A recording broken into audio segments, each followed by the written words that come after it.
Welcome back to the YouTube channel Malawi Cameras. Akulu mwadzuka banji kulikonse kumene muli. A Trump pena pake tipasane pa update pano iti tatenga nthawi. Okay, to be honest, ineo I think it's dzana kamene dzulo. Ndimazifunsa ndekha. Ndilikomano aminda topa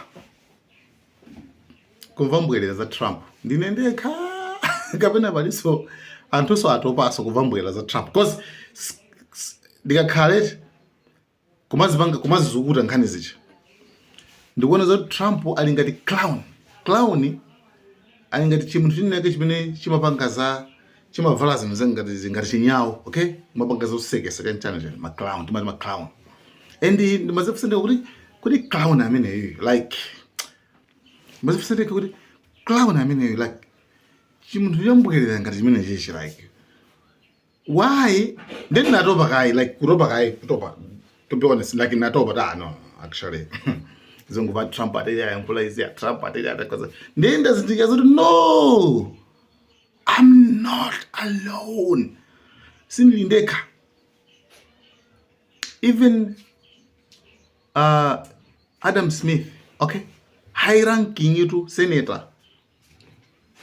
Kwa America ako kopanga malamulo kuja munthu uli wankulu na yeso akufusafusa lomwelo kuti akulu Trump yimakamaka mukuona zoti zikuyenda koma lero atuzi Irani yagwizana ndizonse, Irani yabasi yavomera, Irani yatere, Irani yatere. I mean zambwerera zokhasoka like na yeso amene kwamba watu ndaku America usituka ndaku America mbena zikhulupira kuti yes anthu they must be tired anthu akhaula akwene kuti atopa kwa America kwa anthu atopa zingubo za Trump mangoti bwatika mabodza basi mabodza wakhauka mabodza ndempene zindikuti okay munthu udeti tikuyenda limodzi anthu amene timazisara bwinobwino zinthuzi tikuyenda alimodzi kuti Trump ndorupetsa waboza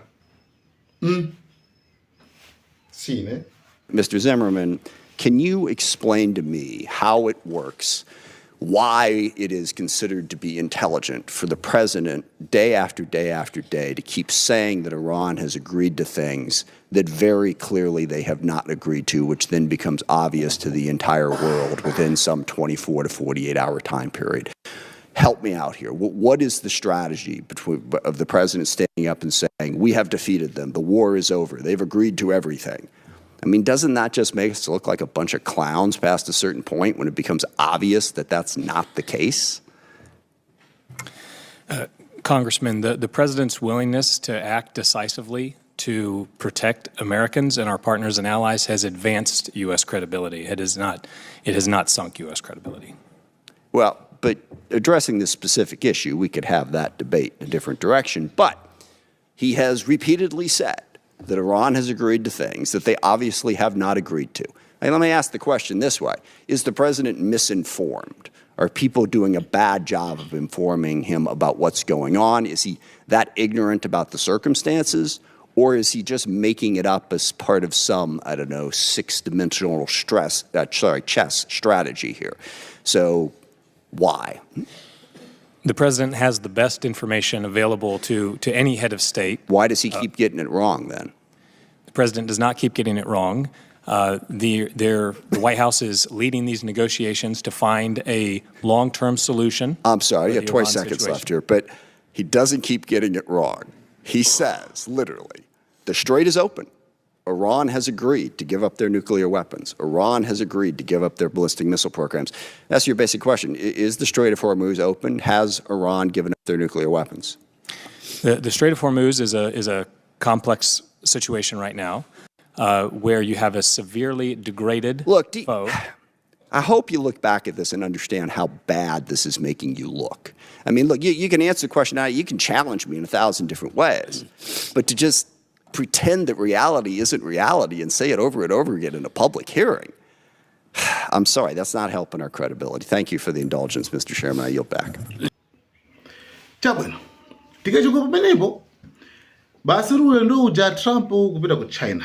Wokumana ndi Xi Jinping noma ndi president wa dziko la China basi lino uchobamuza kuti ifeyo ndiyomenya kwambiri pa dziko lonse lapansi ifeyo ndiyomenya kwambiri pa dziko lonse tili ndi military tili ndi asilikali tili ndi military yathu yamphamvu kwambiri military yathu ndi yamphamvu kuposa wina aliyense pa dziko lapansi bamuza Xi Jinping nde president wa dziko la China anamuza Trump sana mnyengerera amuza kuti ukunama iwe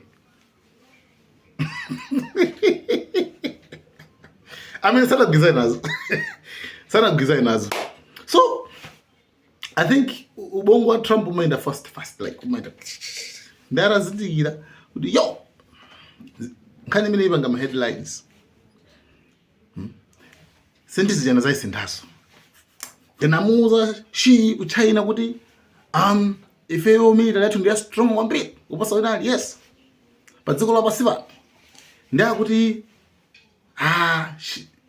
president wa China uja sana nditsutse kwambiri koma ndikudziwa zoti kuti anatsutsa fakati sana nditsutse kwambiri mini ngono sana kugwirizana naye like iwe all the way from America upita ku military basi makamusa ifeti ndisuka kuti chani kuti zirani amene China yangu auza chilungamo ulu ayo mukonama China sina gwiza naye zimene zoti tukamba zizoka pakamba Trump usine yayi. I was with President Xi and I said to him, we have the greatest military in the world, and he actually didn't agree. We had a great meeting. He actually didn't disagree with me on that very much, I will tell you. But we really do what we've done in Venezuela, you see, what we've done to Iran. Iran is chabwino nkhani imeneyo yapita. So pakati pano issue ina imene ilipo kwambiri ndiona kuti mwana wa Trump ali ndi ukwati. Mwanayo akufuna dad akapezeke pamalo pacha. Dad akapezeke pamalo pacha. Koma Trump wakana ati akufuna rapita kuma kuti ntchito zanchulukira. Trump guys amaenda wapita uko akwera ndege apita uko. I mean tsiku ilili ndi tsiku lalikulu kwambiri tsiku la ukwati. Bambo ako ngati president usapezeka pa ukwati. Akuti okay. Timvane pano. Trump apereka reason nokuti akuti iwo ali busy kandi dziko makamaka kufuta kuyang'ana zangu za I mean kulongoswa kaiza ati moyo ama Americans. Ati kulongoswa kuti izenda bwanji. Iyeyo ma Americans ali pa number 1 kwa iyeyo.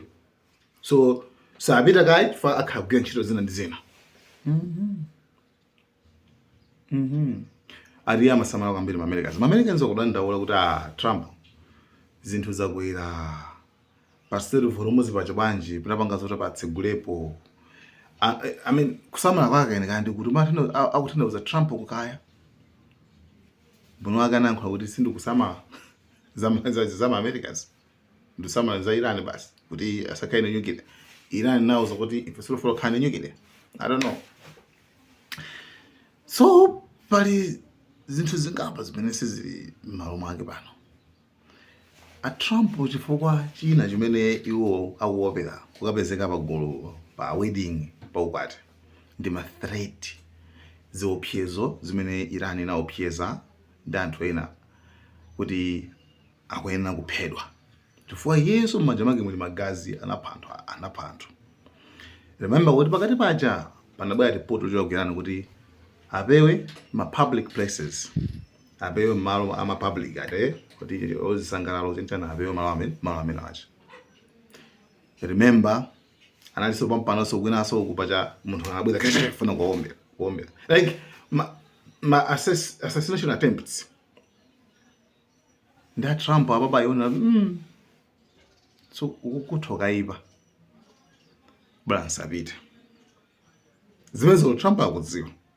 So chifukwa akudziwa Trump leo news imene abweretsa lero ndiona kuti anafuna kuphipiriza akuti Trump akuopa ali okay muno akanankha kuti sindipitako chifukwa ndikapitako ndikaphedwa ndikabukhalaso ndikaphedwa. I mean mudziwa kale koma zimene zizi by fake news ndoti amene mumve kwankha zimene zinduta ndowabodza amene like come on